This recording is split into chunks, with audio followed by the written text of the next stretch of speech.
Elle savait qu'elle ne devait pas ouvrir cette porte, mais elle l'a fait quand même. Isabelle Rousseau se figea, sa main encore posée sur la poignée de la porte d'entrée de son petit appartement normand. Devant elle se tenait l'homme qui avait détruit sa vie 2 ans auparavant, celui qu'elle avait cru ne plus jamais revoir, Émilien Beaumont. Il était méconnaissable. Ses cheveux autrefois épais et bruns étaient maintenant clairsemés, son visage creusé par une maigreur inquiétante. Les rides autour de ses yeux verts, ces yeux qu'elle avait tant aimés, semblaient avoir été gravés par une souffrance indicible. Il portait un manteau trop grand pour lui, comme si son corps avait rétréci à l'intérieur. « Bonjour, Isabelle », murmura-t-il d'une voix éraillée qu'elle reconnut à peine.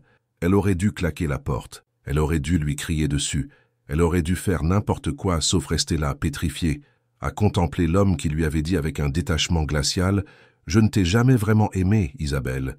Je pense qu'il vaut mieux qu'on se sépare. » 2 ans. 2 longues années à reconstruire sa vie brisée, à apprendre à se lever le matin sans que son cœur se déchire, à retrouver goût à la lecture dans sa petite bibliothèque municipale de Honfleur. 2 années à convaincre sa sœur Margot qu'elle allait mieux, à faire semblant devant le docteur Lemoine qu'elle n'avait plus besoin d'antidépresseurs. « Qu'est-ce que tu veux ?» Sa propre voix lui sembla étrangère, froide et distante. Émilien chancela légèrement, s'appuyant contre le chambranle de la porte. « Je peux entrer, s'il te plaît. J'ai quelque chose d'important à te dire. » Isabelle remarqua alors ses mains tremblantes, la pâleur de ses lèvres, la façon dont il respirait difficilement. Un frisson d'inquiétude la traversa, malgré elle. « Tu es malade ?» Les mots lui échappèrent, avant qu'elle ne puisse les retenir. Un sourire amer étira les lèvres d'Émilien. « On peut dire ça comme ça, oui. » Elle s'effaça pour le laisser entrer, observant sa démarche hésitante. Il s'installa avec précaution sur le canapé fleuri qu'elle avait acheté après leur divorce, celui qu'il n'avait jamais vu. L'appartement était devenu son sanctuaire, son refuge loin de tous les souvenirs qu'ils avaient partagés. « Du thé ?» proposa-t-elle machinalement, cherchant à gagner du temps. « Merci. » Dans la cuisine, ses mains tremblaient en préparant la théière. Que lui voulait-il? Pourquoi maintenant, après tout ce temps? Elle avait enfin réussi à dormir sans rêver de lui, à passer devant leur ancien café sans que sa gorge se noue. Il y avait même Théodore maintenant, Théodore Marchand, ce gentil professeur d'histoire qui fréquentait la bibliothèque, qui la faisait rire avec ses anecdotes sur ses élèves, qui l'avait invité à dîner la semaine dernière. Pour la première fois depuis le divorce, elle avait envisagé de dire oui. Elle revint au salon avec le service à thé, remarquant qu'Émilien observait les photos sur sa commode. Des photos d'elle et Margot, de leurs parents, de sa nouvelle vie. Aucune trace de lui. « Isabelle », commença-t-il, en acceptant sa tasse d'une main tremblante. « Je sais que je n'ai pas le droit d'être là. Je sais que je t'ai fait du mal. Mais il faut que tu saches quelque chose avant que ce soit trop tard. » Elle s'assit en face de lui, maintenant une distance de sécurité. « Trop tard, pourquoi ?» Les yeux d'Émilien se remplirent de larmes qu'il tenta de retenir. « J'ai un cancer du pancréas, stade terminal. Les médecins me donnent 3 mois. » Le monde d'Isabelle s'arrêta de tourner. Sa tasse glissa de ses mains et se brisa sur le parquet, éclaboussant le tapis de thé brûlant. « Et il y a autre chose, » continua-t-il, sa voix se brisant. « Quelque chose que j'aurais dû te dire il y a 3 ans. Quelque chose qui va tout changer. » Elle le fixa, incapable de prononcer un mot, tandis qu'une part d'elle-même qu'elle croyait morte se réveillait brutalement. Et dans ce moment suspendu, elle comprit que sa vie venait de basculer à nouveau. Le mensonge le plus cruel était celui qu'elle avait fini par croire. Isabelle fixait les éclats de porcelaine éparpillés sur le parquet, incapable de lever les yeux vers Émilien. Les mots « cancer du pancréas » résonnaient dans sa tête comme un glas, mais c'était cette dernière phrase qui la terrifiait vraiment, quelque chose qui va tout changer. « Regarde-moi, Isabelle », supplia-t-il doucement. Elle secoua la tête, ses cheveux châtains cachant son visage. « Non, tu n'as pas le droit de revenir ici et de... Je n'ai jamais cessé de t'aimer. » Les mots tombèrent comme une pierre dans l'eau calme, créant des ondulations qui se propagèrent jusque dans les recoins les plus sombres de son cœur. Elle releva brusquement la tête, ses yeux noisettes brillants de colère et de confusion. « Qu'est-ce que tu viens de dire ?» Émilien posa sa tasse avec des gestes tremblants et se pencha vers elle, ses mains jointes comme s'il priait. « Tout ce que je t'ai dit il y a 3 ans, était un mensonge, le plus gros mensonge de ma vie. Non. » Elle se leva d'un bond, reculant vers la fenêtre. « Non. Tu ne peux pas faire ça. Tu ne peux pas débarquer ici et... Écoute-moi, s'il te plaît. » Sa voix se brisa. « Il y a 3 ans, j'ai découvert que J était porteur d'une maladie génétique rare. Les médecins m'ont dit que ça évoluerait inévitablement vers un cancer, que j'avais peut-être 10 ans à vivre, peut-être moins. Isabelle s'appuya contre le rebord de la fenêtre, ses jambes menaçant de la trahir. Dehors, les mouettes criaient au-dessus du port de Honfleur, indifférentes au drame qui se jouait dans ce petit appartement. Je n'arrivais pas à dormir, continua Émilien, ses yeux fixés sur ses mains. Je te regardais dormir à côté de moi, et je pensais à tous les projets qu'on avait, les enfants qu'on voulait avoir, la maison qu'on voulait acheter en bord de mer, nos cheveux blancs quand on serait vieux ensemble, et je savais que je ne pourrais rien te donner de tout ça. Alors tu as décidé à ma place, murmura-t-elle, sa voix étranglée par elle émotion. Je pensais te libérer. Tu étais si jeune, si pleine de vie. Tu méritais quelqu'un qui pourrait grandir vieux avec toi, qui ne te ferait pas passer tes plus belles années dans des hôpitaux. Isabelle laissa échapper un rire amer. Mes plus belles années? Tu sais comment j'ai passé mes plus belles années, Émilien? À pleurer dans mon lit chaque nuit pendant des mois, à essayer de comprendre comment j'avais pu me tromper à ce point sur nous. Avoir un psychologue 2 fois par semaine parce que je n'arrivais plus à faire confiance à personne. Chaque mot était un coup de poignard dans le cœur de Émilien. Il ferma les yeux, laissant couler les larmes qu'il retenait depuis son arrivée. J'ai développé une dépression, poursuivit-elle, sa voix montant dans les aigus. J'ai perdu 12 kilos. Margot a dû s'installer ici pendant 3 mois parce qu'elle avait peur que je fasse une bêtise. Tu comprends ça? J'ai voulu mourir parce que tu m'avais dit que tu ne m'avais jamais aimé. Mon Dieu, Isabelle, je ne savais pas. Je pensais que tu serais en colère, que tu me détesterais, mais que tu passerais à autre chose rapidement. Tu étais si forte, si... J'y étais forte parce que je t'avais. Toi, cria-t-elle, ses dernières défenses s'écroulant. Tu étais ma force, mon ancrage, ma raison de me lever le matin. Et tu m'as arraché à moi-même en me disant que tout ça n'était qu'une illusion. Elle se laissa glisser le long du mur, s'effondrant sur le sol parmi les éclats de porcelaine. Émilien voulut se lever pour la rejoindre, mais ses jambes ne le portaient plus. Il se contenta de tendre la main vers elle, sans oser la toucher. « Je regrette », chuchota-t-il. « Je regrette tellement. Si j'avais su que tu souffrirais autant, jamais je n'aurais... » « Mais tu l'as fait, sanglota-t-elle. « Tu as choisi de me faire souffrir maintenant plutôt que plus tard. Et le pire, c'est que tu as pris cette décision sans me demander mon avis, comme si j'étais une enfant incapable de choisir sa propre vie. » Le silence retomba entre eux, lourd de 3 années de malentendus et de douleur. Dehors, les cloches de l'église Sainte-Catherine sonnaient 14 heures, rappelant à Isabelle qu'elle devait reprendre le travail à la bibliothèque. « Il faut que j'y aille, » dit-elle en se relevant péniblement. « J'ai des responsabilités. Isabelle, attends !» Elle se tourna vers lui, et Émilien eut l'impression de voir le fantôme de la femme qu'il avait aimée. « Tu dis que tu as 3 mois à vivre, » murmura-t-elle. « 3 mois pour réparer 3 années de mensonges. Tu crois vraiment que c'est possible ?» Elle ramassa son sac et se dirigea vers la porte, puis s'arrêta sans se retourner. « Et maintenant, qu'est-ce que tu attends de moi, Émilien? Que je te pardonne? Que je passe tes derniers mois à jouer les infirmières? Que j'oublie tout ce que j'ai enduré ?» Il ne répondit pas, parce qu'il n'avait pas de réponse. Elle ouvrit la porte et disparut, le laissant seul dans l'appartement qui sentait encore son parfum. Et pour la première fois depuis des années, Émilien Beaumont se demanda s'il n'avait pas commis la plus terrible erreur de sa vie, 2 fois. Certains regards en disent de plus que 1000 confessions. Isabelle poussa la porte de la bibliothèque municipale avec une force qu'elle ne pensait pas posséder. Ses mains tremblaient encore, son cœur battait à tout rompre, et elle avait l'impression que son monde venait de basculer pour la seconde fois en 3 ans. « Isabelle ?» La voix douce de Théodore Marchand la fit sursauter. « Ça va? Tu as l'air... » Elle leva les yeux vers lui, cet homme aux cheveux poivre et sel qui l'attendait près du comptoir d'accueil, un sourire inquiet aux lèvres. Il tenait dans ses mains le livre d'histoire locale qu'il venait rendre chaque semaine, prétexte évident pour la voir. Bouleversée, termina-t-elle à sa place. Théodore posa le livre et s'approcha d'elle avec cette délicatesse qui l'avait séduite. Contrairement à Émilien, qui avait toujours été impulsif et passionné, Théodore était un homme de patience, de réflexion. Il ne prenait jamais de décision à la légère. « Veux-tu en parler ?» demanda-t-il en tirant une chaise près de son bureau. Isabelle s'effondra sur sa chaise, ses doigts massant ses tempes douloureuses. Comment lui expliquer que son ex-mari venait de débarquer pour lui annoncer qu'il allait mourir et qu'il l'avait toujours aimé? Comment lui dire que tout ce qu'elle avait reconstruit ces derniers mois risquait de s'écrouler à nouveau? « Mon ex-mari est revenu », murmura-t-elle finalement. Le visage de Théodore se durcit imperceptiblement. Il connaissait l'histoire, bien sûr. Les petites villes normandes ne gardent jamais longtemps leurs secrets, et tout le monde à Honfleur savait qu'Isabelle Rousseau avait vécu un divorce difficile. Que voulait-il? Sa voix restait calme, mais Isabelle perçut la tension sous-jacente. Elle s'interrompit, réalisant qu'elle ne pouvait pas révéler l'état de santé d'Émilien. Ça, c'était son secret, aussi douloureux soit-il. Il voulait s'excuser, me dire des choses qu'il aurait dû dire il y a 3 ans. Théodore observa son visage avec cette perspicacité qui faisait de lui un excellent professeur. Il savait lire entre les lignes, déceler les non-dits. « Et maintenant tu ne sais plus quoi penser », dit-il doucement. Isabelle hocha la tête, les larmes menaçant de couler à nouveau. « Je pensais que était fini.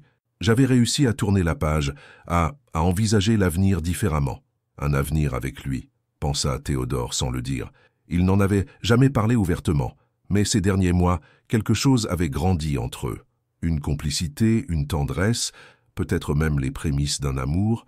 Isabelle, commença-t-il en choisissant ses mots avec soin, ce que tu as traversé avec ton ex-mari, c'est ton histoire. Mais ce que tu décides aujourd'hui, c'est ton avenir, et personne d'autre que toi ne peut le choisir. Elle le regarda avec reconnaissance. Voilà bien la différence entre Théodore et Émilien. L'un respectait ses choix, l'autre les faisait à sa place. « Tu as peur que je retourne avec lui » dit-elle. Ce n'était pas une question. Théodore soupira, passant une main dans ses cheveux grisonnants. « Je ne vais pas te mentir. Oui, j'ai peur, parce que tu comptes énormément pour moi, Isabelle. Ces derniers mois, j'ai recommencé à croire qu'il était possible de construire quelque chose de beau avec quelqu'un. Sa franchise la toucha plus qu'elle ne l'aurait cru. Théodore avait aussi son passé douloureux. Sa femme décédée d'un cancer 5 ans plus tôt, ses 2 enfants devenus distants après sa mort. « Sa médecine, continua-t-il, si ce homme peut t'apporter la paix dont tu as besoin, alors je ne me mettrai pas en travers de ton chemin. » L'ironie de la situation la frappa soudain. Théodore, par amour, était prêt à la laisser partir. Émilien, par amour, l'avait fait partir. 2 hommes, 2 façons opposées d'aimer. « Et si je te disais que je ne sais même pas ce que je veux » avoua-t-elle. « Je te dirais que c'est normal. Les sentiments ne se rangent pas dans de petites cases bien nettes. » À cet instant, la porte de la bibliothèque s'ouvrit avec fracas. Margot Rousseau fit irruption, ses cheveux blonds en bataille, son visage rouge de colère. « Isabelle, il faut qu'on parle. Tout de suite. » Théodore se leva discrètement. « Je vais vous laisser. »« Non, restez, » dit Margot d'un ton sec. « Vous faites partie de sa vie maintenant. Vous avez le droit de savoir. » Isabelle fronça les sourcils. « Margot, qu'est-ce qui se passe? »« J'ai croisé ton ex-mari en sortant de chez le médecin. Il m'a tout raconté. » Margot s'assit brutalement sur une chaise, ses mains tremblantes. Le cancer, la maladie génétique, tout. Le sang d'Isabelle se figea dans ses veines. « Il n'avait pas le droit de... »« Il m'a dit qu'il ne voulait pas que tu portes ce fardeau seul, » l'interrompit Margot. « Et bon sang, Isabelle, je ne sais pas quoi penser. Pendant 3 ans, j'ai haï cet homme. J'ai espéré qu'il souffre autant qu'il t'avait fait souffrir. Et maintenant? Maintenant quoi ?» La voix d'Isabelle N était plus qu'un murmure. « Maintenant, je découvre qu'il a renoncé à son bonheur pour te protéger. Que pendant que tu déprimais, lui aussi était en train de mourir, seul dans son coin. » Margot se prit la tête entre les mains. « J'ai l'impression d'avoir passé 3 ans à détester le mauvais méchant de l'histoire. » Théodore, qui était resté silencieux, se racla la gorge. « Il est malade ?» Gravement, Isabelle croisa son regard et il eut une compréhension douloureuse. Il venait de comprendre que ce N était pas seulement une histoire d'ex-mari qui s'excuse, mais quelque chose de bien plus complexe et dramatique. « Cancer du pancréas », murmura-t-elle, « terminal. » Le silence qui suivit fut assourdissant. Théodore ferma les yeux, et Isabelle sut qu'il pensait à sa propre épouse, à cette maladie qui avait tout emporté sur son passage. « Combien de temps ?» demanda-t-il finalement. « 3 mois. » Margot se leva brusquement. « Il faut que tu ailles te le voir, Isabelle. Quoi qu'il ait fait, quoi qu'il t'ait dit, personne ne devrait mourir seul. Et surtout pas quelqu'un qui m'aime, » termina Isabelle dans un souffle. Dans ce petit bureau de bibliothèque, entre les étagères remplies d'histoires d'amour et de tragédies, 3 personnes réalisaient que parfois, la vie écrit des scénarios plus bouleversants que tous les romans du monde. Parfois, la vérité arrive trop tard pour guérir, mais juste à temps pour libérer. Le cabinet médical sentait ce mélange d'antiseptique et d'angoisse que connaissent tous ceux qui ont côtoyé la maladie. Isabelle attendait dans le couloir, ses mains moites agrippées à son sac, observant Émilien qui remplissait ses papiers d'admission à la réception. Il lui avait fallu 2 jours pour prendre cette décision. 2 jours à tourner en rond dans son appartement, à relire les mêmes pages à la bibliothèque sans les comprendre, à éviter les regards inquiets de Théodore. 2 jours à se demander si elle avait le courage d'accompagner l'homme qu'il avait brisé dans ses derniers mois de vie. « Madame Rousseau ?» Une voix féminine l'arracha à ses pensées. « Je suis le docteur Célestine Moreau, l'oncologue de votre... » « Que de Monsieur Beaumont ?» Isabelle leva les yeux vers une femme d'une 40aine d'années aux cheveux bruns striés de gris, au regard intelligent et compassionnel. Elle portait sa blouse blanche comme une armure professionnelle, mais ses yeux trahissaient une humanité profonde. « Il m'a dit que vous souhaitiez me parler, » continua le docteur Moreau. « Je veux comprendre, » murmura Isabelle. « Son état, ses chances, ce qu'il attend. » Il refuse de me donner les détails. Le médecin jeta un coup d'œil vers Émilien, qui était maintenant en grande conversation avec une infirmière. « Voulez-vous que nous parlions dans mon bureau ?» Une fois installé, le docteur Moreau ouvrit le dossier de Émilien avec des gestes précis. « Je vais être franche avec vous, Madame Rousseau. Le cas de votre ex-mari est particulier. Particulier comment? Son type de cancer, dans sa forme génétique, est effectivement très agressif. Mais, elle marqua une pause, comme si elle pesait ses mots. S'il avait été détecté plus tôt, s'il n'avait pas refusé les examens pendant des mois, nous aurions pu tenter un protocole expérimental prometteur. » Le cœur d'Isabelle se serra. « Vous voulez dire qu'il aurait pu s'en sortir? Je dis qu'il aurait eu de meilleures chances. Aujourd'hui, avec les métastases... » Le docteur Moreau secoua la tête. Il a perdu un temps précieux. Pourquoi a-t-il refusé les examens? Le médecin la regarda avec gravité. Il m'a dit qu'il ne voulait pas donner d'indice à quelqu'un qu'il aimait sur sa condition, qu'il préférait mourir seul plutôt que de la faire souffrir. Isabelle ferma les yeux, sentant une colère sourde monter en elle. Même face à la mort, Émilien continuait à prendre des décisions pour elle. « Docteur, dit-elle d'une voix tremblante, combien de temps a-t-il vraiment? Avec le traitement palliatif que nous allons mettre en place, peut-être 6 mois, peut-être moins. La douleur va s'intensifier. Il va perdre encore du poids. Sa mobilité va diminuer. Et sans traitement, 2 mois maximum. » Isabelle digéra l'information en silence. 6 mois au lieu de 3, mais 6 mois de souffrance pour lui et de déchirement pour elle. « Il y a autre chose, » reprit le docteur Moreau. « Émilien refuse que sa famille soit informée de la gravité de son état, mais d'après ce que j'ai compris, son père soupçonne quelque chose. Lucien. » Isabelle n'avait pas pensé au père d'Émilien depuis des années. Ce vieil homme fier qui dirigeait encore sa petite entreprise de menuiserie à Deauville. Il a appelé plusieurs fois. Émilien lui raccroche au nez à chaque fois. Une nouvelle pièce du puzzle se mettait en place. Émilien ne fuyait pas seulement elle, il fuyait tout le monde, s'isolant dans sa maladie comme il s'était isolé dans son mensonge. « Madame Rousseau, » dit doucement le docteur Moreau, « je ne sais pas quelle est votre relation actuelle avec Émilien, mais il va avoir besoin de soutien. Ce genre de cancer, on ne le traverse pas seul. » « Il a choisi d'être seul, » répondit amèrement Isabelle. « Les gens font parfois des choix stupides quand ils ont peur. Cela ne veut pas dire qu'ils ne regrettent pas. » Quand Isabelle ressortit du bureau, elle trouva Émilien assis dans la salle d'attente, le teint plus gris qu'à son arrivée.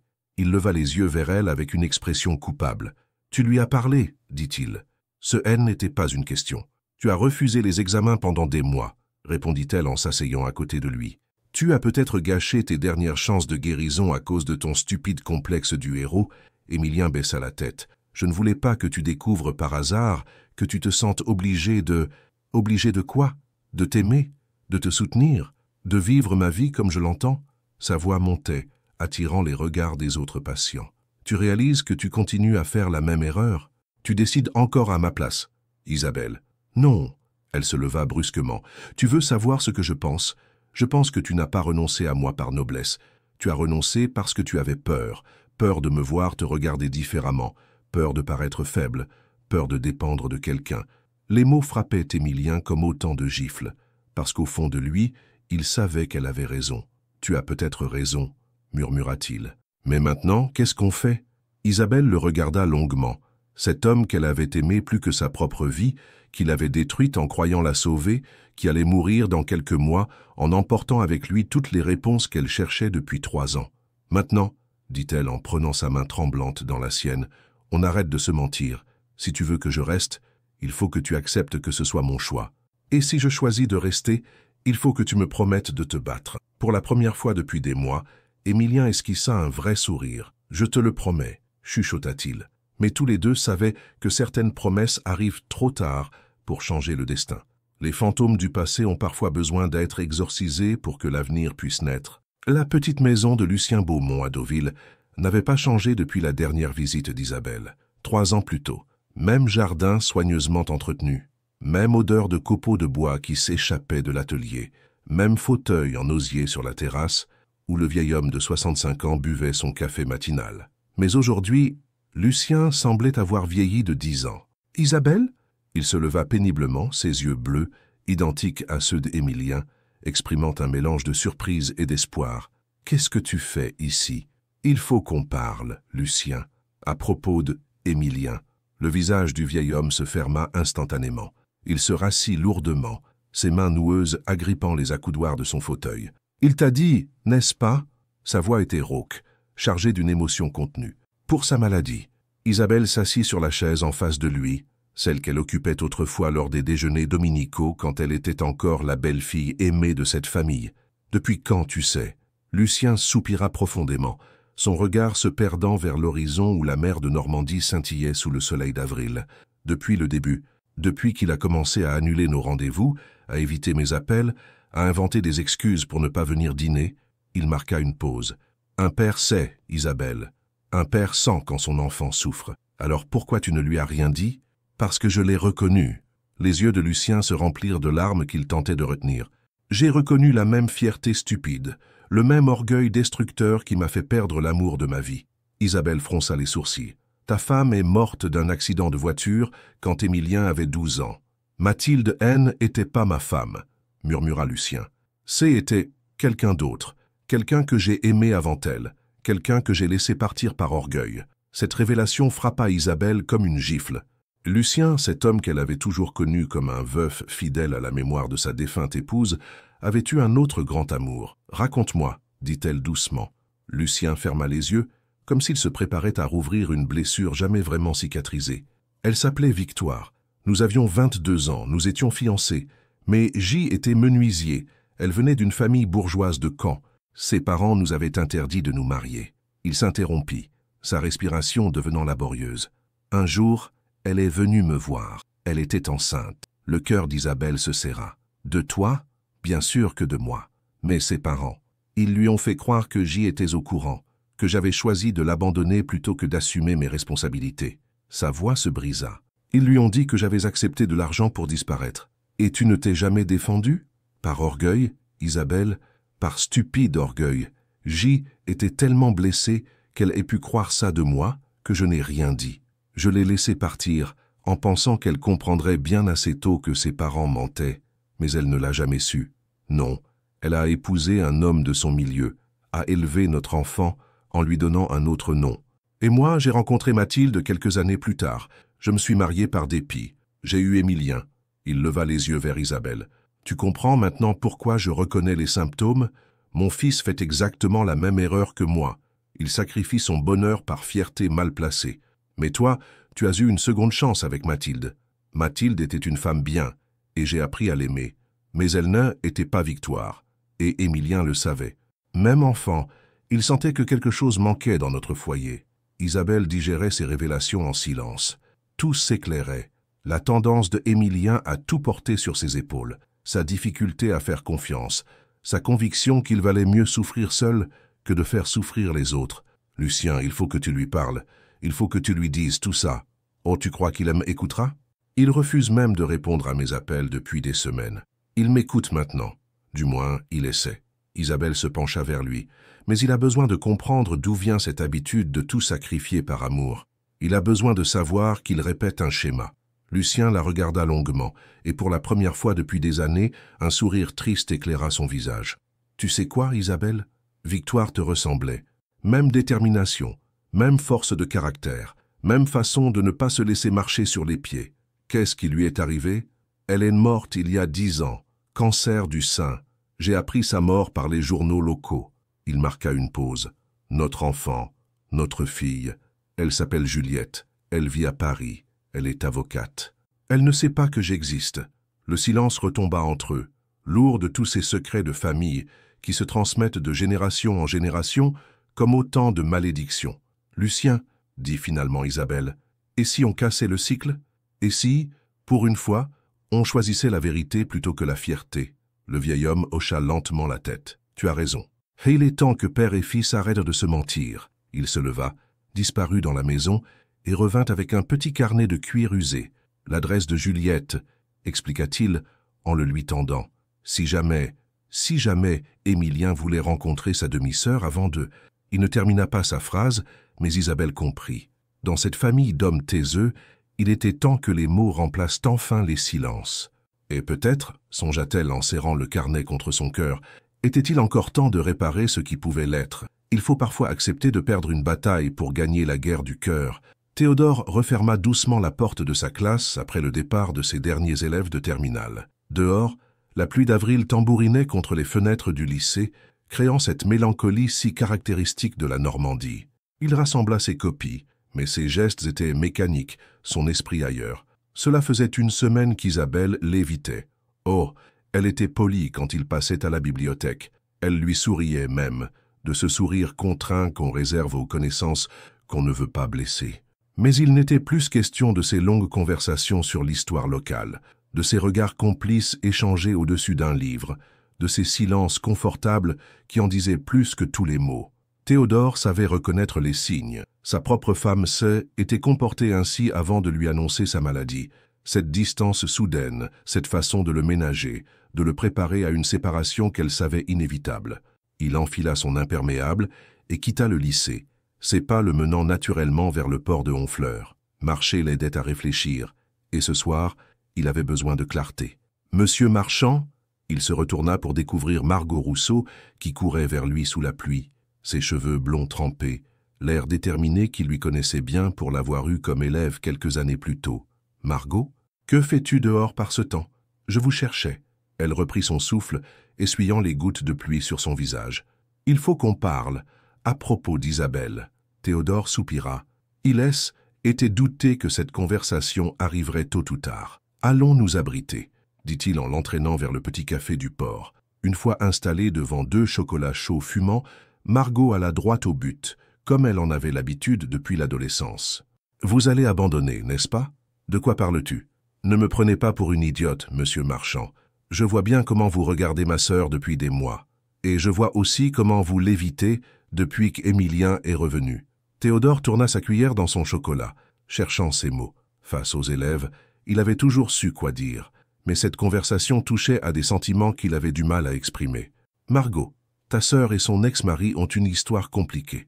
Je n'ai pas ma place dans... »« Mais si, vous avez votre place, » l'interrompit-elle avec véhémence. « Vous savez ce qu'elle était devenue avant de vous rencontrer. Une ombre, une femme qui souriait par politesse et qui pleurait dès qu'elle se croyait seule. Vous l'avez fait revivre, monsieur Marchand. » Les mots de Margot touchèrent Théodore plus qu'il ne l'aurait voulu. Il avait effectivement vu Isabelle S. épanouir peu à peu, retrouver ce rire spontané qui l'avait séduit, cette curiosité pour les petites choses du quotidien. Et maintenant que Émilien est revenu, elle redevient cette ombre, continua Margot. Elle s'oublie à nouveau, elle se sacrifie encore pour lui, exactement comme avant. Il va mourir, Margot. Comment pourrais-je me battre contre un homme mourant, en lui montrant qu'il y a une autre façon d'aimer que le sacrifice permanent? Margot se pencha vers lui, ses yeux brillants d'une passion juvénile. Vous l'aimez différemment qu'Émilien. Lui l'aime comme on possède, comme on protège. Vous l'aimez comme on libère. Théodore resta silencieux, frappé par la justesse de cette observation. Effectivement, son amour pour Isabelle n'avait rien de possessif. Il l'admirait dans son indépendance, dans sa force, dans ses choix. Tu sais quoi, Margot? Tu as peut-être raison, mais il y a une différence entre comprendre et agir. Comment puis-je lutter pour une femme qui a choisi de sauver son premier amour? En ne luttant pas, répondit Margot avec un sourire triste, en étant simplement là, en lui montrant qu'il existe un amour qui ne demande rien, qui n'exige rien, qui attend juste. Et si elle ne choisit jamais, alors au moins elle aura eu le choix, et c'est déjà énorme pour quelqu'un qui a passé sa vie à subir les décisions des autres. Théodore observa cette jeune femme de 29 ans qui parlait avec la sagesse de quelqu'un qui avait compris que l'amour-haine n'était pas une compétition, mais un don. « Pourquoi fais-tu ça, Margot? Pourquoi m'encourages-tu alors que ton beau-frère va mourir ?» Le visage de Margot se durcit. « Parce que j'en ai marre de voir ma sœur se détruire pour des hommes qui croient savoir mieux qu'elle ce qui est bon pour elle. Émilien l'a fait il y a 3 ans, Et maintenant il recommence en lui faisant porter le poids de sa culpabilité et de sa mort prochaine. Tu es dur avec lui. Je suis réaliste. Émilien aime Isabelle, je ne le nie pas, mais il l'aime mal. Il l'aime comme on aime un objet précieux qu'on veut protéger, pas comme on aime une personne libre de ses choix. Dehors, la pluie redoublait, noyant le port dans une brume grise. Théodore regarda par la fenêtre, réfléchissant aux paroles de Margot. « Et si tu te trompais? Et si elle était vraiment plus heureuse avec lui? Alors je l'accepterais. Mais pour l'instant, elle n'est pas heureuse. Elle est juste coupable. Et la culpabilité, monsieur Marchand, ce n'est pas de l'amour. » Margot se leva, remettant son manteau trempé. « Vous savez ce que je pense? Je pense qu'Isabelle a besoin de voir qu'elle peut être aimée sans condition, sans sacrifice, sans drame. Elle a besoin de voir qu'il existe un amour simple et serein. Un amour comme le mien, murmura Théodore. Exactement. Alors ne disparaissez pas, monsieur Marchand. Soyez juste là, disponible, patient.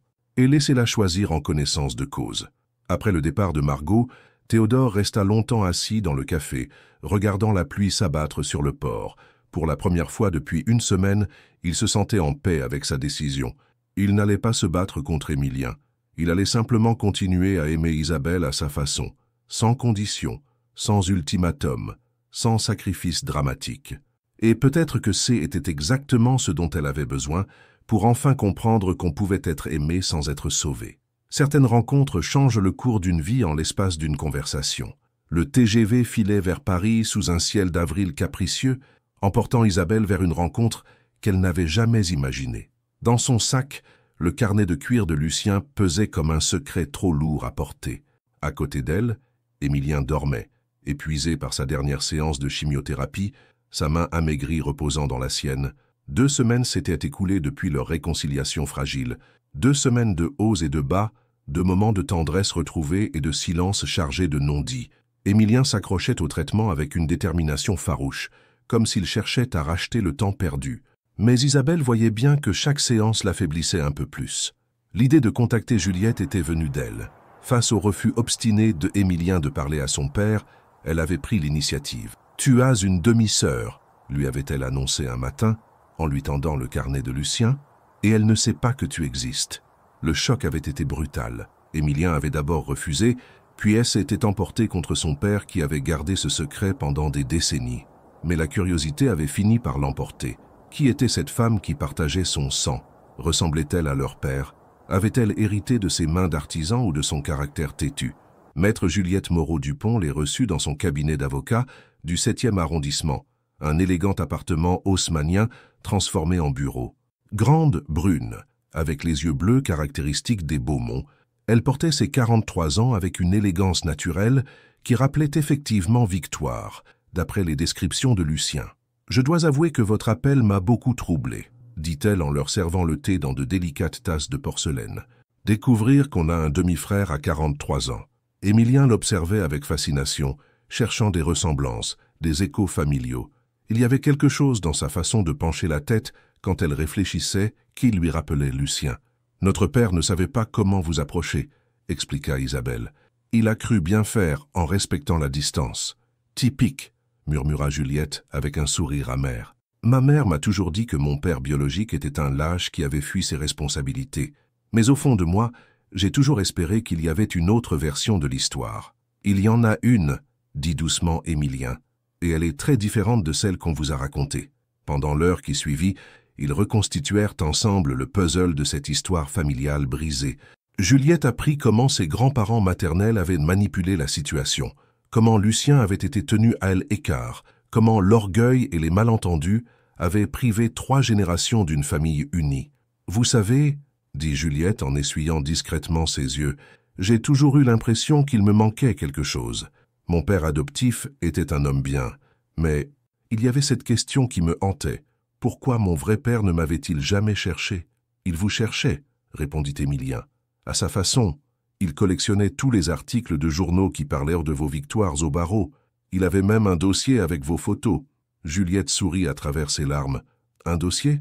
Épais comme ça, » confirma Isabelle en écartant les mains. « Il était si fier de vous, mais il n'osait pas vous déranger.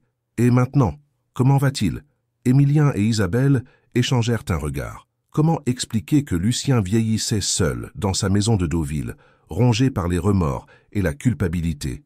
Il a besoin de sa fille, dit simplement Émilien. Tout comme j'ai besoin de ma sœur. Le mot « sœur » flotta entre eux, chargé d'émotions et de possibilités nouvelles. Émilien, dit Juliette après un long silence, puis-je vous demander pourquoi c'est si important pour vous maintenant? Pourquoi avoir attendu tout ce temps? Était la question qu'il redoutait. Comment expliquer à cette femme qu'il venait de rencontrer qu'il était en train de mourir? Comment lui dire que cette réconciliation familiale était peut-être sa dernière chance de réparer quelque chose? Parce que la vie est courte, répondit-il finalement. Plus courte qu'on ne le pense. Et j'ai compris récemment qu'on perd trop de temps à avoir peur, à attendre le bon moment, à protéger les autres de la vérité. Juliette le regarda intensément, son regard d'avocate habituée à déceler les non-dits. « Vous êtes malade », dit-elle. Ce « n'était pas une question. Émilien hocha la tête. Cancer du pancréas, phase terminale. Le silence qui suivit fut assourdissant. Juliette posa sa tasse d'une main tremblante, son visage passant par toutes les expressions de celui qui reçoit un coup violent. « Combien de temps ?» chuchota-t-elle. « Quelques mois, si j'ai de la chance. Mon Dieu !» Elle se leva, se dirigea vers la fenêtre, leur tournant le dos. « Je viens de retrouver un frère et je vais le perdre. » Ou alors, dit Isabelle doucement, vous venez de gagner une famille. Lucien a besoin de vous, Juliette, et Émilien aussi. Le temps qui reste, on peut le vivre ensemble. Juliette se retourna et dans ses yeux brillait cette détermination que partagent tous les Beaumont. Dans ce cas, dit-elle en se rasseyant, il faut que je rencontre mon père, et il faut qu'on rattrape 43 ans de conversation perdue. Pour la première fois depuis des semaines, Émilien sourit sincèrement. Peut-être que tous les mensonges et tous les secrets n'avaient pas détruit irrémédiablement sa famille. Peut-être qu'il était encore temps de construire quelque chose de beau avec le temps qui lui restait. Parfois, il faut accepter de mourir à soi-même pour permettre aux autres de vivre. La plage des Etretat-S étendait devant eux, majestueuse et éternelle, ses falaises blanches dressées comme des sentinelles face à la Manche houleuse. Isabelle poussa le fauteuil roulant d'Émilien sur le sable humide, ses roues traçant des sillons parallèles qui disparaissaient déjà sous l'écume des vagues. 2 mois s'étaient écoulés depuis leur rencontre avec Juliette. 2 mois pendant lesquels Émilien s'était battu contre la maladie avec un acharnement qui forçait l'admiration du docteur Moreau. Mais aujourd'hui, même son courage semblait s'effriter face à la réalité implacable. Le cancer gagnait du terrain. « Tu te souviens ?» murmura Émilien, sa voix à peine audible par-dessus le bruit des vagues. « Notre premier voyage ici, tu avais insisté pour grimper sur les falaises malgré le vent. » Isabelle sourit malgré les larmes qui menaçaient. « Tu avais peur que je tombe. Tu me tenais si fort que j'avais des bleus au poignet. J'avais déjà peur de te perdre. » Ces mots flottèrent entre eux, lourds de sens. Car aujourd'hui, c'était lui qui partait, et rien ne pouvait l'arrêter. Ils s'installèrent de face à la mer, Émilien enveloppé dans une couverture de laine que Margot avait tricotée avec amour. Il ne pesait plus que 58 kilos. Ses yeux étaient creusés, mais son regard gardait cette intensité qu'il avait toujours caractérisée. « Isabelle, dit-il en prenant sa main dans ses doigts décharnés, il faut qu'on parle de Théodore. » Elle sursauta. Depuis des semaines, ils évitaient soigneusement ce sujet, comme si ne pas en parler pouvait faire disparaître le dilemme. « Émilien, ce n'est pas le moment. » « Si, c'est exactement le moment. » Sa voix retrouva momentanément de la force. « Je vais mourir, Isabelle. Dans quelques semaines, peut-être moins. Et je ne peux pas partir en sachant que je t'ai encore une fois privé d'un choix. » Un goéland criaillait au-dessus d'eux, porté par les courants ascendants le long des falaises. Isabelle l'observa, enviant sa liberté. « Tu l'aimes » continua Émilien. Ce « n'était pas une question. « Non, ne mens pas. Pas maintenant. Pas à moi. » Il tourna sa tête vers elle, ses yeux verts brillant d'une lucidité douloureuse. « Je l'ai vu dans tes regards ces dernières semaines. Cette culpabilité qui te ronge, cette façon que tu as de sursauter quand son nom est mentionné. Tu l'aimes et tu te sens coupable de l'aimer. » Isabelle ferma les yeux, laissant enfin les larmes couler. « Je ne sais plus, Émilien. Je ne sais plus ce que je ressens. Il y a toi qui vas mourir et lui qui m'attend. Il y a notre passé qui me hante et un avenir que je n'ose pas imaginer. Tu sais ce qui me tue le plus ?» Émilien rit amèrement. « C'est que je recommence. Je recommence à décider pour toi, à vouloir organiser ta vie, même mourant. Je n'arrive pas à te laisser libre. Qu'est-ce que tu veux dire? Je veux dire que depuis que je suis revenu, tu t'oublies à nouveau. Tu passes tes journées à me soigner, à m'accompagner aux séances de chimio, à prétendre que tout va bien, exactement comme avant notre divorce. Isabelle ouvrit la bouche pour protester, mais il l'arrêta d'un geste. « Laisse-moi finir. Théodore t'aime différemment que moi. Il t'aime sans t'étouffer, sans vouloir te protéger de tout. Il t'aime comme tu mérites de être aimé, libre. Émilien. Et moi, même en mourant, je continue à t'emprisonner dans la culpabilité. Tu ne vas plus à la bibliothèque que quand c'est absolument nécessaire. Tu évites les endroits où tu risques de le croiser. Tu te punis d'avoir des sentiments pour lui. » Les mots d'Émilien la frappaient comme autant de gifles, parce qu'ils étaient vrais. Depuis 2 mois, elle avait effectivement organisé sa vie autour de lui, s'oubliant à nouveau dans le rôle de la femme dévouée. « Qu'est-ce que tu attends de moi ?» chuchota-t-elle. « Que tu arrêtes de jouer les veuves éplorées alors que je ne suis pas encore mort. » Sa voix se durcit. « Que tu arrêtes de sacrifier ton bonheur sur l'autel de ma maladie. Que tu ailles voir Théodore et que tu lui dises ce que tu ressens vraiment. Je ne peux pas te faire ça. Me faire quoi? Me donner la paix de savoir que tu seras heureuse après ma mort ?» Émilien tourna son fauteuil pour lui faire face. « Isabelle, je t'ai déjà fait assez de mal comme ça. Ne me laisse pas mourir en sachant que je t'ai gâché 2 vies d'affilée. » Le vent marin fouettait leur visage, emportant avec lui l'odeur salée de l'océan et les cris des mouettes. Autour d'eux, d'autres couples se promenaient, insouciants, sans savoir que chaque instant pouvait être le dernier. « Et nous ?» demanda Isabelle. « Qu'est-ce qu'il reste de nous ?» Émilien sourit, et pour la première fois depuis des mois, ce sourire ne contenait ni douleur, ni regret. « Il reste l'amour, Isabelle, l'amour vrai, celui qui veut le bonheur de l'autre avant le sien. Il reste la certitude que nous nous sommes aimés profondément, imparfaitement, mais sincèrement. » Il marqua une pause. « Et il reste la promesse que tu vas vivre pleinement la vie que je ne peux plus partager avec toi. » Isabelle prit son visage amaigri entre ses mains, gravant dans sa mémoire chaque trait, chaque ride, chaque nuance de ses yeux verts. « Je t'aimerai toujours, » murmura-t-elle. « Je sais, et c'est pour ça que tu dois partir. C'est pour ça que tu dois choisir la vie. » En rentrant à Honfleur ce soir-là, Isabelle savait qu'elle avait une décision à prendre. Et pour la première fois depuis des années, cette décision n'appartenait qu'à elle. Il y a des choix qui nous définissent plus que tous les autres réunis. La bibliothèque était silencieuse en cette fin d'après-midi de juin. Les derniers rayons du soleil filtraient à travers les hautes fenêtres, projetant des rectangles dorés sur les étagères poussiéreuses. Isabelle classait machinalement les retours de la journée, ses gestes automatiques cachant mal le chaos de ses pensées. Cela faisait 3 jours qu'elle n'avait pas vu Émilien, 3 jours depuis leur conversation sur la plage d'Étretat, depuis qu'il l'avait supplié de choisir la vie. Elle avait prétexté du travail en retard, des obligations à la bibliothèque, mais en réalité elle fuyait. Comment choisir entre un homme qui se mourait d'amour pour elle et un homme qui l'aimait assez pour la laisser libre? Comment trancher entre le passé qui la réclamait et l'avenir qui l'attendait? Isabelle? Elle se retourna. Théodore se tenait dans l'embrasure de la porte, un bouquet de pivoines blanches à la main, ses fleurs préférées qu'il avait remarquées sur son bureau des mois plus tôt. « Théodore », sa voix se brisa légèrement. « Qu'est-ce que tu fais là?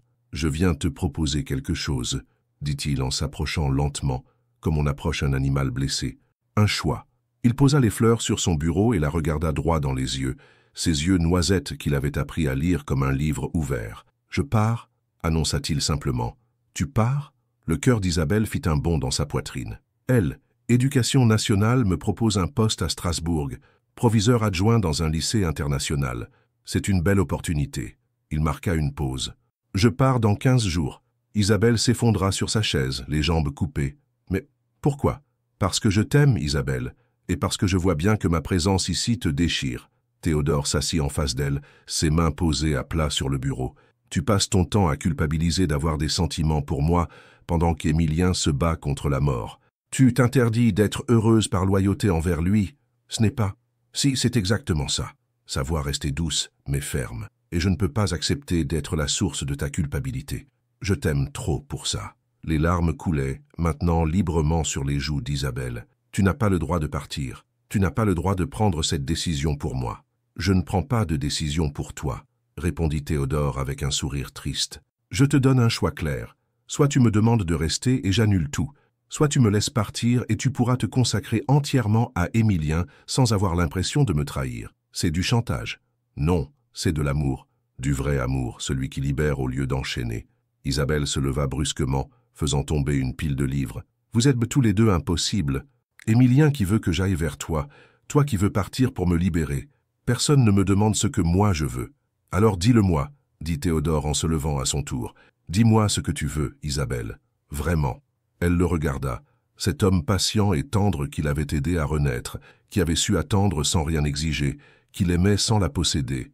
Puis elle pensa à Émilien, allongé dans son lit de malade, se battant contre un cancer qui le rongeait de l'intérieur, portant le poids de ses propres erreurs et de son amour inaccompli. « Je veux… » Elle s'interrompit, la voix étranglée par l'émotion. « Je veux qu'Émilien guérisse. Je veux pouvoir t'aimer sans me sentir coupable. Je veux remonter le temps et empêcher toute cette tragédie. Mais tout ça, tu ne peux pas l'avoir, dit doucement Théodore. Non, admit-elle en s'effondrant contre lui. Tout ça, je ne peux pas l'avoir. Il la serra dans ses bras, respirant le parfum de ses cheveux, gravant dans sa mémoire la sensation de son corps contre le sien. Alors choisis parmi ce que tu peux avoir, murmura-t-il contre son oreille. Choisis entre nous accompagner Émilien ensemble dans ces derniers mois, ou me laisser partir pour que tu puisses le faire seul. Isabelle S. écarta de lui, plongeant son regard dans le sien. Et si je te demandais de rester? Et si je te disais que j'ai besoin de toi, que je ne veux pas que tu partes? Alors j'annulerais Strasbourg immédiatement. Et nous trouverions un moyen de traverser cette épreuve ensemble, même sachant que je passerai les prochains mois au chevet d'un autre homme? Même en sachant ça, parce que j'ai compris quelque chose, Isabelle. L'amour, ce n'est pas posséder quelqu'un exclusivement. C'est partager sa vie, ses joies et ses peines, ses doutes et ses certitudes. Il lui caressa la joue. Et si tes peines incluent la mort d'Émilien, alors je veux les partager avec toi. À cet instant, la porte de la bibliothèque s'ouvrit avec fracas. Margot fit irruption, le visage blême, hors d'haleine. « Isabelle, il faut que tu viennes, tout de suite. » « Qu'est-ce qui se passe ?» C'est Émilien. Il a fait un malaise. L'ambulance l'emmène à l'hôpital de Caen. Le monde s'effondra autour d'Isabelle. Elle attrapa son sac, ses clés, et se dirigea vers la sortie en courant. « Isabelle » l'appela Théodore. Elle s'arrêta sur le seuil, sans se retourner. « Je pars avec toi », dit-il simplement. Et dans ce moment de panique et de terreur, Isabelle sut qu'elle avait fait son choix. Pas entre Émilien et Théodore, mais pour l'amour, pour tous les amours, pour celui qui mourait et celui qui vivait. Pour la première fois de sa vie, elle allait choisir de ne pas choisir. Face à la mort, les masques tombent, et les cœurs se révèlent dans leur vérité la plus pure. L'hôpital de Caen baignait dans cette lumière blafarde qui transforme les visages en masques de cire. Dans la chambre 314, Émilien respirait difficilement, relié à une multitude de machines qui bipaient dans un rythme irrégulier. Le docteur Moreau venait de sortir, après avoir prononcé les mots que personne ne voulait entendre. Quelques heures, peut-être moins. Autour du lit se tenaient tous ceux qui l'aimaient. Isabelle, épuisée par 3 jours de veille, serrait sa main amaigrie. Théodore, installé dans un coin, veillait sur elle avec une tendresse silencieuse. Margot sommeillait sur une chaise, ses cheveux blonds emmêlés. Lucien, arrivé de Deauville dès l'annonce du malaise, se tenait droit malgré ses 65 ans, les yeux rougis par des larmes retenues, et Juliette, qui avait quitté Paris en urgence, découvrait la douleur de perdre un frère qu'elle venait à peine de retrouver. « Papa !» murmura Émilien d'une voix à peine audible. Lucien s'approcha du lit, ses jambes tremblantes. « Je suis là, mon fils. J'ai quelque chose à te dire. » Chaque mot semblait lui coûter un effort surhumain. « À propos de maman. » Le visage de Lucien se durcit. « Émilien, ce n'est pas le moment. » « Si, c'est exactement le moment. » Émilien tourna péniblement la tête vers son père. « Je sais. Pour Victoire. Pour Juliette. Je sais tout. » Un silence pesant s'abattit sur la chambre. Juliette releva la tête, Margot ouvrit les yeux, et Isabelle sentit la main d'Émilien se crisper dans la sienne. « Comment ?» balbutia Lucien. « Mathilde me l'a dit. Avant de mourir, elle m'a expliqué que tu n'avais jamais cessé d'aimer Victoire, que tu l'avais épousée par dépit. » La respiration d'Émilien se fit plus laborieuse. « Et tu sais quoi? Ça m'a détruit, parce que j'ai grandi en pensant que l'amour était quelque chose d'imparfait, de bancal, de résigné. » Lucien s'effondra sur la chaise à côté du lit, vieilli de 10 ans en quelques secondes. « C'est pour ça que j'ai fait la même erreur que toi, » continua Émilien, ses yeux verts fixés sur son père. « J'ai cru qu'aimer, c'était souffrir en silence, c'était se sacrifier, était prendre des décisions douloureuses pour protéger l'autre. Émilien, » Isabelle sentait les larmes couler sur ses joues. « Non, laisse-moi finir. » Il tourna son regard vers elle, y puisant une dernière force. « Papa, regarde autour de toi. Regarde Isabelle qui m'aime assez pour me pardonner. Regarde Théodore qui m'aime assez pour partager la femme qu'il aime. Regarde Juliette qui nous pardonne 43 ans d'absence. Regarde Margot qui a mis sa colère de côté pour être là. » Sa voix se brisa, mais il continua. « Voilà ce que c'est, l'amour véritable. Ce n'est pas la peur, ce n'est pas le sacrifice solitaire, ce n'est pas l'orgueil, c'est être présent. C'est choisir d'être là, ensemble, même quand c'est difficile, même quand ça fait mal. » Lucien prit la main libre de son fils, celle qu'Isabelle ne tenait pas. « Tu as raison, » murmura-t-il. « J'ai gâché ma vie par orgueil, et j'ai gâché la tienne en te transmettant mes peurs. Mais on peut encore réparer, » chuchota Émilien. « Toi et Juliette, vous avez encore du temps. » Juliette s'approcha du lit, prenant la main de son père dans la sienne. « Nous avons du temps, » confirma-t-elle, sa voix d'avocate brisée par l'émotion. Émilien sourit faiblement, puis tourna son regard vers Théodore. « Théodore, approchez-vous. » Théodore hésita, puis s'avança vers le lit. « Merci, » dit simplement Émilien. « Merci d'avoir pris soin d'elle quand je n'étais pas là. Merci de l'aimer comme elle mérite d'être aimée. » « Émilien, » Théodore avait la voix nouée. « Promettez-moi quelque chose. Promettez-moi de ne jamais lui mentir, de ne jamais prendre de décision à sa place, de l'aimer dans la vérité. Je vous le promets. » Émilien ferma les yeux un instant, puis les rouvrit pour regarder Isabelle une dernière fois. « Et toi, ma belle Isabelle, promets-moi d'être heureuse. Promets-moi de vivre pleinement, de ne plus jamais douter de ton droit au bonheur. »« Je ne peux pas, » sanglota-elle. « Je ne peux pas te promettre d'être heureuse sans toi. Tu ne seras pas heureuse sans moi, » dit-il avec un sourire qui contenait tout leur amour. « Tu seras heureuse avec moi, mais différemment.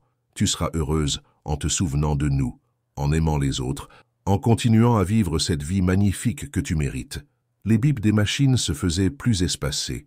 Dans le couloir, une infirmière passa rapidement, jetant un coup d'œil inquiet par la porte entr'ouverte. « Je vous aime tous, » murmura Émilien, son regard faisant le tour de la chambre. « Et maintenant, je pars en paix. » Il serra une dernière fois la main d'Isabelle, sourit à son père et à sa sœur, hocha la tête vers Théodore et Margot. « N'oubliez jamais, » chuchota-t-il, « que l'amour qui ment pour protéger n'est pas de l'amour. L'amour véritable, c'est la vérité partagée, même quand elle fait mal. » Et dans cette chambre d'hôpital entourée de tous ceux qui l'aimaient, Émilien Beaumont ferma les yeux une dernière fois, emportant avec lui ses regrets, mais laissant derrière lui une famille enfin réconciliée et un amour enfin libéré de ses mensonges. Les machines se turent une à une, mais dans le cœur de chacun, quelque chose de plus fort que la mort venait de naître. 1 an et demi plus tard, elle revenait toujours au même endroit, mais cette fois avec un sourire serein et un pas assuré. Isabelle marchait sur la plage des Étretats, ses cheveux châtains dansant dans la brise marine de septembre. À côté d'elle, Théodore tenait sa main avec cette tendresse respectueuse qui le caractérisait, sans la posséder, sans l'étouffer, simplement présent. Derrière eux, Lucien et Juliette avançaient côte à côte, rattrapant enfin ces décennies de conversations perdues, leurs ressemblances familiales évidentes dans leur façon identique de pencher la tête quand ils réfléchissaient.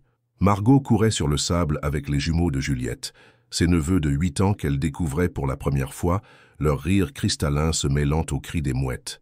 La famille Beaumont-S était enfin reconstituée, différemment, imparfaitement, mais authentiquement. « Tu penses à lui ?»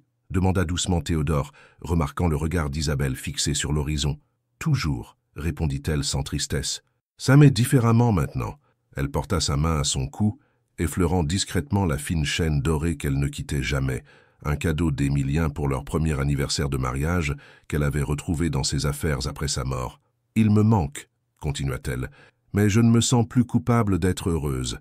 Je crois qu'il aurait aimé nous voir ensemble. » Théodore sourit.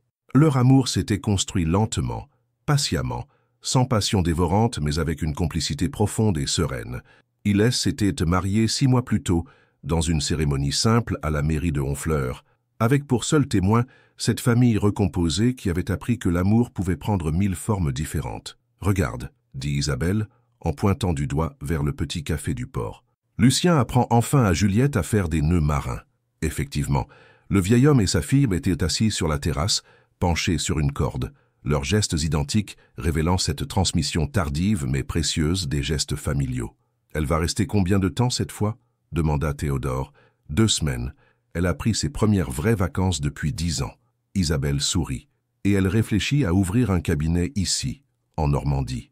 Elle dit qu'elle en a assez de la course parisienne. Ils s'assirent sur le sable, la même où Émilien avait libéré Isabelle de ses chaînes invisibles. Le soleil déclinant teintait les falaises de nuances dorées, et la mer venait lécher doucement leurs pieds nus. « Isabelle, dit Théodore en prenant sa main, est-ce que tu es heureuse? Vraiment heureuse ?» Elle le regarda, cet homme patient qui avait attendu qu'elle soit prête, qui avait respecté son deuil, qui l'aimait sans rien exiger d'autre que sa présence. « Oui, répondit-elle simplement. Pour la première fois depuis des années, je suis en paix avec mes choix. Je ne cours plus après un bonheur parfait. J'accueille celui qui se présente, celui qui est là, authentique et imparfait. » Elle se tourna vers la mer, respirant profondément l'air salé. « Tu sais ce qu'Émilien m'a appris en mourant? Que l'amour, ce n'est pas seulement les grands gestes ou les sacrifices héroïques, c'est aussi accepter d'être aimé, accepter d'être heureux, accepter que la vie continue même après les tragédies. » Théodore hocha la tête, comprenant que cet amour-là, celui qu'il partageait, était peut-être moins romanesque que celui qu'elle avait vécu avec Émilien, mais qu'il était plus juste, plus équilibré. « Et nous, qu'est-ce qu'on construit ensemble ?» demanda-t-il. « Nous, on construit quelque chose de nouveau, » dit-elle en se blottissant contre lui. Quelque chose qui n'efface pas le passé, mais qui ne s'y enchaîne pas non plus. Un amour qui dit la vérité, qui respecte les choix, qui grandit dans la liberté. Au loin, Margot ramassait des coquillages avec les enfants, Lucien racontait ses histoires de mère à Juliette, et la vie continuait, belle et fragile, comme un miracle quotidien. « Émilien avait raison, » murmura Isabelle. « L'amour qui ment pour protéger n'est pas de l'amour. L'amour véritable, c'est la vérité partagée, même quand elle fait mal. C'est la confiance, c'est le respect, c'est la liberté offerte. » Elle se leva, tendant la main à Théodore. « Viens, allons rejoindre notre famille. » Et tandis qu'ils remontaient vers le petit groupe joyeux, Isabelle sentit une présence bienveillante dans le vent marin. Peut-être était-ce son imagination, ou peut-être Émilien veillait-il vraiment sur eux. Apaisé de voir que l'amour avait finalement triomphé du mensonge, que la vérité avait remplacé la peur, que la vie avait choisi de continuer.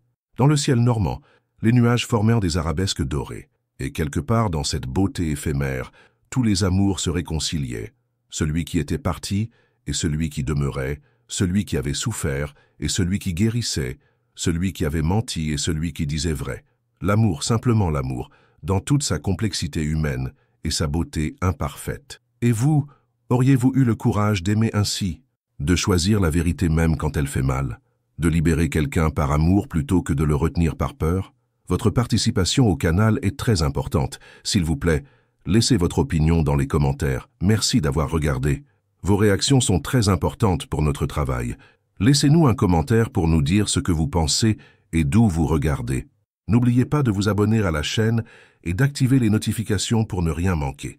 Votre participation est très importante pour la poursuite de notre travail, alors partagez-la avec ceux qui aimeront cette histoire.